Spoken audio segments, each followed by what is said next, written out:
ಕೈ ಬಿಡೇನು, ಕೈ ಬಿಡೇನು, ಆ ಮಾತು ಹೇಳಿದ ನನ್ನ ಹೇಳಿದ ನಲ್ಲವೇ. ನಾ ಕೈ ಬಿಡೇನು, ನಾ ಕೈ ಬಿಡೇನು, ಆ ಮಾತು ಹೇಳಿದ ನನ್ನ ಹೇಳಿದ ನಲ್ಲವೇ.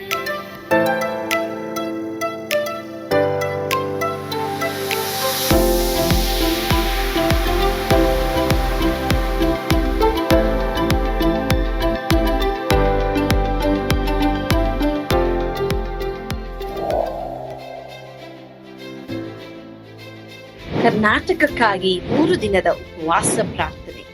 ಹಲವಾರು ಜಿಲ್ಲೆಗಳು, ಲೆಕ್ಕವಿಲ್ಲದಷ್ಟು ಹಳ್ಳಿಗಳು ಮತ್ತು ರಕ್ಷಣೆಯ ಅವಶ್ಯವಿರುವ 6.5 ಕೋಟಿಗಿಂತ ಹೆಚ್ಚು ಆತ್ಮಗಳು ಇರುವಂತ ಕರ್ನಾಟಕ ರಾಜ್ಯಕ್ಕಾಗಿ ಪೌಳಿಯ ಒಡಕಿನಲ್ಲಿ ನಿಂತು ನಾವು ಪ್ರಾರ್ಥಿಸುವಾಗ ನಮ್ಮೊಂದಿಗೆ ಸೇರಿಕೊಳ್ಳಿರಿ. 31 ಜಿಲ್ಲೆಗಳು, 224 ಕ್ಷೇತ್ರಗಳು ಒಳಗೊಂಡಂತ ಕರ್ನಾಟಕ ಕಲಾಚಾರ, ಪಾರಂಪರ್ಯ ಮತ್ತು ಅವಕಾಶಗಳು ಇರುವಂತ ನೆಲ. ಆದರೆ ನಮ್ಮ ವಿಜ್ಞಾಪನೆ, ಪ್ರಾರ್ಥನೆ ಅವಶ್ಯವಿರುವ ನೆಲ. ಎಸೆಕಿಯೇಲ 22:30 ದೇವರ ವಾಕ್ಯವು ಹೇಳುವ ಪ್ರಕಾರ, ಪೌಳಿಯ ಹುಡುಕಿನಲ್ಲಿ ನಿಲ್ಲುವಂತ ಒಬ್ಬನನ್ನು ನಾನು ಹುಡುಕಿದೆನು. ಈ ದಿನ ಆ ಕರೆಗೆ ನಾವು ಕಿವಿಗೊಟ್ಟಿದ್ದೇವೆ. ಏಪ್ರಿಲ್ 14, 15, 16ರಂದು ಹೃದಯಪೂರ್ವಕ ಪ್ರಾರ್ಥನೆಗಳು, ಆರಾಧನೆಗಳು, ದೇವರ ವಾಕ್ಯದಲ್ಲಿ ಬೇರೂರಿರುವ ಬಲವಾದ ದೇವರ ಸಂದೇಶಗಳ ಮೂಲಕ ಯೇಸುವಿನ ಪ್ರೀತಿಯಿಂದ ಕರ್ನಾಟಕ ಬದಲಾಗುವುದನ್ನು ಕಾಣೋಣ. ಹೆಚ್ಚಿನ ಮಾಹಿತಿಗಾಗಿ ಸಂಪರ್ಕಿಸಿ 9686444722, 9742088223, 9686236323. ಸ್ಥಳ Victory Children Home, Sasalu, Doddaballapur taluk, Bengaluru ಗ್ರಾಮಾಂತರ. ಯೇಸು ಕೈಬಿಡನು ದೈನಂದಿನ ಸತ್ಯವಿದ ಅಧ್ಯಯನಕ್ಕೆ ನಿಮ್ಮೆಲ್ಲರನ್ನು ಆಹ್ವಾನ ಮಾಡ್ತೇನೆ. ಇಂದು ನಾವು ವಿಮೋಚನ ಕಾಂಡ 5ನೇ ಅಧ್ಯಾಯ 4ರಿಂದ 9ನೇ ವಚನ ಧ್ಯಾನ ಮಾಡ್ತೇವೆ. ನಿಮ್ಮ ಬಿಟ್ಟಿ ಕೆಲಸಕ್ಕೆ ನಡೆಯಿರಿ. ಈ ವಿಷಯದ ಕುರಿತು ನಾನು ನಿಮ್ಮೊಂದಿಗೆ ಮಾತನಾಡೋದಕ್ಕೆ ಇಷ್ಟಪಡ್ತೇನೆ. ಓದಿಕೊಳ್ಳೋಣವಾ? ಐಗುಪ್ತರ ಅರಸನು ಅವರಿಗೆ, ಮೋಶೆಯೇ, ಆರೋನನೇ, ಈ ಜನರು ತಮ್ಮ ಕೆಲಸವನ್ನು ಬಿಟ್ಟು ಬಿಡುವಂತೆ ಯಾಕೆ ಮಾಡುತ್ತೀರಿ? ನಿಮ್ಮ ಬಿಟ್ಟಿ ಕೆಲಸಕ್ಕೆ ನಡೆಯಿರಿ ಎಂದು ಹೇಳಿದನು. ಫರೋಹನು, ಈ ಜನರು ಬಲು ಹೆಚ್ಚಾದರು, ನೋಡಿರಿ, ಅವರು ತಮ್ಮ ಬಿಟ್ಟಿ ಕೆಲಸವನ್ನು ಬಿಟ್ಟು ಬಿಡುವುದಕ್ಕೆ ನೀವು ಆಸ್ಪದ ಕೊಟ್ಟಿದ್ದೇನು ಅಂದನು. ಆ ದಿನದಲ್ಲಿ ಫರೋಹನು ಬಿಟ್ಟಿ ಮಾಡಿಸುವ ಅಧಿಕಾರಿಗಳಿಗೂ ಮೇಸ್ತ್ರಿಗಳಿಗೂ, ಇನ್ನು ಮೇಲೆ ನೀವು ಈ ಜನರಿಗೆ ಇಟ್ಟಿಗೆ ಮಾಡುವುದಕ್ಕೆ ಹುಲ್ಲನ್ನು ಕೊಡಕೂಡದು, ಅವರೇ ಹೋಗಿ ಹುಲ್ಲನ್ನು ಕೂಡಿಸಿಕೊಳ್ಳಲಿ. ಆದರೂ ಅವರು ಈವರೆಗೆ ಮಾಡಿದ ಇಟ್ಟಿಗೆಗಳ ಲೆಕ್ಕವನ್ನು ಮುಂದೆ ಒಪ್ಪಿಸಬೇಕು, ಅದನ್ನ ಕಡಿಮೆ ಮಾಡಕೂಡದು. ಅವರು ಮೈಗಳ್ಳದಾದ್ದರಿಂದ ನಾವು ಹೋಗಿ ನಮ್ಮ ದೇವರಿಗೆ ಯಜ್ಞವನ್ನು ಮಾಡಿ ಬರುವುದಕ್ಕೆ ಅಪ್ಪಣೆಯಾಗಬೇಕೆಂದು ಕೂಗಿಕೊಳ್ಳುತ್ತಾರೆ. ನೀವು ಅವರಿಂದ ಕಷ್ಟವಾದ ಬಿಟ್ಟಿ ಕೆಲಸವನ್ನ ಮಾಡಿಸಬೇಕು. ಅವರಿಗೆ ಕಷ್ಟವಾದ ಕೆಲಸವಿದ್ದರೆ ಸುಳ್ಳು ಮಾತುಗಳಿಗೆ ಲಕ್ಷ್ಯ ಕೊಡುವುದಕ್ಕೆ ಮಾರ್ಗವಿಲ್ಲ ಎಂದು ಆಜ್ಞೆ ಮಾಡಿದನು. ಸೊ ಇಲ್ಲಿ ಈಗ ಮೋಶೆ ಆರೋನವರು ಹೋಗಿ ಹೇಳ್ತಾರೆ ಫರೋಹನಿಗೆ, ಅವರಿಗೆ ಬಿಡುಗಡೆ ಆಗ್ಬೇಕಂತ. ಫರೋಹ ಅಲ್ಲಿ ಕೆಲಸವನ್ನ ಅವರಿಗೆ ಹೆಚ್ಚಾಗಿ ಮಾಡ್ತಾನೆ, ಕಷ್ಟವನ್ನ ಹೆಚ್ಚಾಗಿ ಕೊಡಿಸ್ತಾನೆ. ಕಡೆಗೆ ಅವ್ರನ್ನ ಅಲ್ಲಿ ಬಿಡೋದಿಲ್ಲ, ಅವ್ರ ಮಾತಿಗೆ ಕಿವಿ ಕೊಡೋದು ಇಲ್ಲ. ಸೊ ಇಲ್ಲಿ ನಾವು ಅರ್ಥ ಮಾಡ್ಕೊಳ್ಳೋದು ಏನಂತಂದ್ರೆ, ಈಗ ದೇವರಿಗೆ ಇಷ್ಟ ತಾನೆ, ದೇವ್ರ ಕೈನಲ್ಲಿ ಸಾಧ್ಯ ತಾನೆ, ದೇವ್ರು ಇವ್ರನ್ನ ಬಿಡುಗಡೆ ಮಾಡಕ್ ಆಸೆ ತಾನೆ. ಮತ್ತೆ ಯಾಕೆ ಅಡ್ಡಿ ಬರುತ್ತೆ? ಇಲ್ಲಿ ದೇವ್ರ ಅಡ್ಡಿ ಬರ್ತಾ ಇಲ್ಲ, ಪರೋ ಅಡ್ಡಿ ಬರ್ತಾರೆ. ಇದನ್ನ ಚೆನ್ನಾಗಿ ತಿಳ್ಕೊಬೇಕು. ಕೆಲವರೆಲ್ಲ ಏನಂದ್ರೆ, ನಾನು ಯೇಸ್ವಾಮಿ ನಂಬಿದ್ದೀನಿ, ಪ್ರಾರ್ಥನೆ ಮಾಡಿದ್ದೀನಿ, ದೀಕ್ಷಾ ಸ್ನಾನ ಹೊಂದಿದ್ದೀನಿ, ಸಭೆ ಕರೆಕ್ಟ್ ಆಗಿ ಬರ್ತಾ ಇದ್ದೀನಿ, ವಾಕ್ಯಗಳಿಗೆ ಅನುಗುಣವಾಗಿ ನಾನು ಜೀವಿಸ್ತಾ ಇದ್ದೀನಿ, ದೇವ್ರು ಯಾಕೆ ನನ್ನ ಕಷ್ಟ ನೋಡ್ತಾ ಇದೆ ಅಂದ್ರೆ, ಆ ಕಷ್ಟ ದೇವರೆಲ್ಲ ಕೊಟ್ಟಿರೋದು. ಪರೋಹ ಅಂದ್ರೆ ಸೈತಾನ್, ದುರಾತ್ಮಗಳು ನಮ್ಮನ್ನ ಮುಂದೆ ನಡ್ಸಕ್ ಬಿಡ್ತಾ ಇಲ್ಲ. ಆದ್ರೆ ನಾನು ನೀನು ಜಯ ಪಡೆದು ನಾವು ದೇವರನ್ನ ಪ್ರೀತಿ ಮಾಡಿ ಮುಂದೆ ನಡಿಬೇಕನ್ನೋದೇ ಇಲ್ಲಿ ನಾವು ಕಲಿಯುವಂತ ಒಂದು ಪಾಠ. ಇಲ್ಲಿ ದೇವರ ಒಂದು ಚಿತ್ತ ಇದೆ, ಬಟ್ ಟೈಮ್ ತಗೊಳುತ್ತೆ. ಅದೇ ತರ ಪ್ರಿಯ ದೇವರ ಮಕ್ಕಳೇ, ದೇವ್ರ ಚಿತ್ತ ಬಿಡುಗಡೆ ಆಗ್ಬೇಕು, ದೇವ್ರ ಚಿತ್ತ ಆತನ ವಾಗ್ದಾನ ನೆರವೇರ್ಬೇಕು, ನೀನ್ ಚೆನ್ನಾಗಿರ್ಬೇಕಂತ ಆಸೆ. ಆದ್ರೆ ಯುದ್ಧ ಮಾಡಿನೇ ನಾನು ನೀನು ಜಯ ಪಡೆಯೋರಾಗಿರ್ಬೇಕು. ಕರ್ತನು ಆ ರೀತಿ ನಿಮಗೆ ಯುದ್ಧ ಮಾಡೋದಕ್ಕೆ, ಅಂದ್ರೆ ಅದರರ್ಥ ನೀನು ನಾನು ಪ್ರಾರ್ಥನೆಯಲ್ಲಿ, ಆರಾಧನೆಯಲ್ಲಿ ಹೋರಾಡಬೇಕು, ಉಪವಾಸದಲ್ಲಿ ಹೋರಾಡಬೇಕು. ಮಾತ್ರವಲ್ಲದೆ ನಾನು ನೀನು ದೇವರನ್ನ ಪ್ರೀತಿ ಮಾಡ್ತೀವಿ ಎಂಬುದಾಗಿ ಪ್ರೂವ್ ಮಾಡಿ ತೋರಿಸ್ಬೇಕು. ದೇವರಿಗೆ ಇಷ್ಟೆಲ್ಲ ಅಡ್ಡಿ ಇದ್ರೂ ಪರವಾಗಿಲ್ಲ, I will stand for you. ಹಾಗಾದ್ರೆ ನಿಮ್ಮ ಅಡ್ಡಿಗಳಿಗೆ ದೇವರಲ್ಲ ಕಾರಣ, ಸೈತಾನ್ ಕಾರಣ ಎಂಬುದಾಗಿ ತಿಳಿದುಕೊಂಡು ಸೈತಾನ್ ಮೇಲೆ ಜಯ ಪಡಿರಿ. ಕರ್ತನ ಆ ರೀತಿ ನಿಮ್ಮನ್ನ ನಡೆಸಲಿ. ಆಮೇಲೆ ಪ್ರಾರ್ಥನೆ ಮಾಡೋಣ. ಪರಮ ಪ್ರೀತಿಯುಳ್ಳ ತಂದೆ ಆದರೂ ನಿಮಗೆ ಸ್ತೋತ್ರ. ಇಂದು ನೀವು ನಮ್ಮೊಂದಿಗೆ ಮಾತನಾಡಿದಕ್ಕಾಗಿ ಸ್ತೋತ್ರ. ಅನೇಕ ವೇಳೆ ನಮಗೆ ಅಡ್ಡಿ ಆತಂಕಗಳು ಬಂದಾಗ ಯಾಕೆ ದೇವರು ನೋಡ್ತಾ ಇಲ್ವ ಎಂಬುದಾಗಿ ಹೇಳಿ ದೇವರ ಮೇಲೆ ಕೋಪಗೊಳ್ಳೋದು ಉಂಟು, ದೇವರ ವಾಕ್ಯವನ್ನ ಸಭೆಯನ್ನು ಬಿಟ್ಟು ಬಿಡುವುದುಂಟು. ಆ ರೀತಿ ನಾವು ಮಾಡದ ಹಾಗೆ ನಮಗೆ ಅಡ್ಡಿ, ನಮಗೆ ಎದುರು ನಿಲ್ಲುವ ಸೈತಾನ್ ಎಂಬುದಾಗಿ ಹೇಳಿದ್ದು, ಸೈತಾನಿಗೆ ವಿರುದ್ಧವಾಗಿ ಅವನ ಮೇಲೆ ಜಯ ಪಡೆಯುವಾಗ ಎಲ್ರಿಗೂ ಕೃಪೆ ಕೊಡು. ಆ ರೀತಿ ನೀವು ಮಾಡುವಂತ ದೇವರಾಗಿದ್ದೆ, ಅದಕ್ಕಾಗಿ ಸ್ತೋತ್ರ. ಸ್ತುತಿ, ಘನ, ಮಾನ, ಮಹಿಮೆ ನೀವೊಬ್ಬರೇ ಹೊಂದಿಕೊಂಡ್ರೆ ಸ್ವಾಮಿ, ಯೇಸುವಿನ ಹೆಸರಿನಲ್ಲಿ ಪ್ರಾರ್ಥಿಸ್ತೇವೆ ದೇವರೇ, ಆಮೇನ್. ಕರ್ತನು ತಾನೇ ನಿಮ್ಮೆಲ್ಲರನ್ನು ಆಶೀರ್ವಾದ ಮಾಡಲಿ. ಯೇಸು ನಿಮ್ಮನ್ನು ಕೈ ಬಿಡನು. ಆಮೇನ್.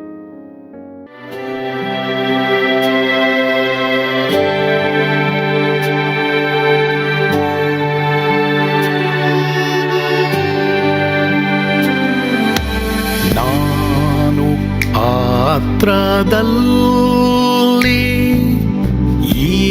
ಇರುವಾಗಲೂ ನೀನು ಪಾಯಪಾಟು ಓಡಬಾರದು. ನನ್ನ ಮಾತನಂಬಿ ಸ್ಥಿರವಾಗಿರು. ನಿನ್ನ ಬಿಡಲಾರೆ, ಬಿಡೆನು ಎಂದೆಂದಿಗೂ.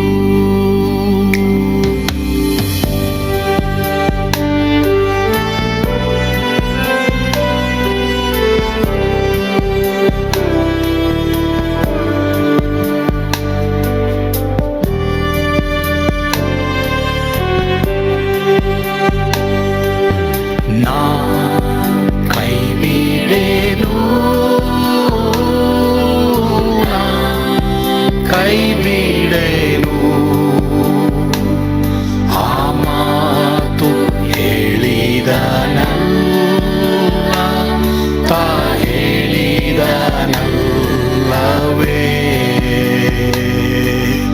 ನಾ ಕೈ ಬಿಡೆನು,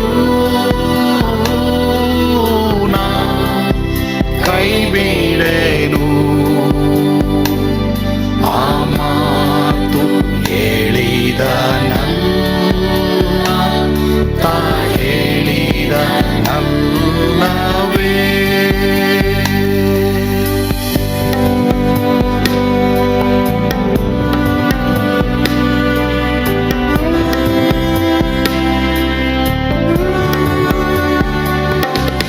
ಸುತ್ತಲೂ ಹೂಗಳು ಬಾಡಿ ಹೋದರು,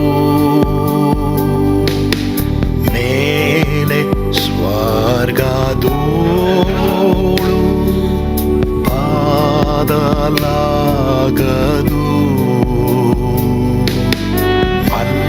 ಅಲ್ಲಿಂದೇಸು ಸ್ವಾಮಿ ಬಾರುವಾತನು. ನನ್ನ ಬಿಡಲಾರ, ನನ್ನನ್ನು ಕೈ ಬಿಡನು. ನಾ ಕೈ ಬಿಡೆನು, ನಾ ಕೈ ಬಿಡೆನು.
ಕಷ್ಟ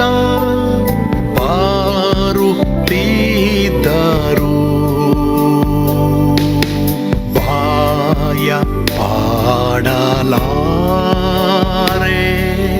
ಸ್ವಾಮಿ ಇದ್ದಾನೆ ಬಾಲವಾಗಿ ನಿಂತು ಹರ್ಷಗೊಳ್ಳುವೆ ಸ್ವಾಮಿ ಬಿಡಲಾರ ಸ್ವಾಮಿ ನನ್ನ ಕೈ ಬಿಡನು ನಾ ಕೈ ಬಿಡೆನು ನಾ ಕೈ ಬಿಡೆನು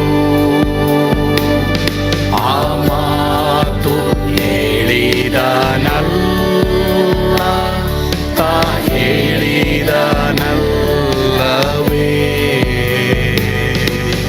ನಾ ಕೈ ಬಿಡೆನು ನಾ ಕೈ ಬಿಡೆನು ಆ ಮಾತು ಹೇಳಿದನಲ್ಲ ತಾ ಹೇಳಿದನಲ್ಲವೇ ತಾ ಹೇಳಿದನಲ್ಲವೇ